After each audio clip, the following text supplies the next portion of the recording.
ప్రభుత్వం వచ్చిన మొదటి సంవత్సరంలో ఆన్ రికార్డ్ నేను ఛాలెంజ్ చేస్తున్న ఈ దేశంలో ఏ రాష్ట్ర ముఖ్యమంత్రినైనా ఏ ప్రభుత్వమైనా ఏ పాలకులైనా ఒక్క సంవత్సరంలో 59,000 ప్రభుత్వ ఉద్యోగాలు ఇచ్చిన ఎవరైనా ముఖ్యమంత్రి రాష్ట్ర ప్రభుత్వం ఉంటే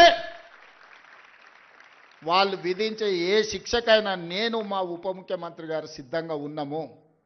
మా ప్రభుత్వం మా మంత్రివర్గం మొదటి సంవత్సరంలో 59,000 ప్రభుత్వ ఉద్యోగ నియామక పత్రాలు ఏ ఎల్బీ స్టేడియంలో మేము మంత్రులుగా ముఖ్యమంత్రిగా ప్రమాణ స్వీకారం చేసినామో అదే ఎల్బీ స్టేడియంలో వాళ్ళందరినీ పిలిపించి నియామక పత్రాలు వాళ్ళ చేతులకు అందించినప్పుడు ఆ పేదవాళ్ళ తల్లిదండ్రుల కళ్ళల్లో చూసిన ఆనందం జీవితకాలం గుర్తుంటుంది.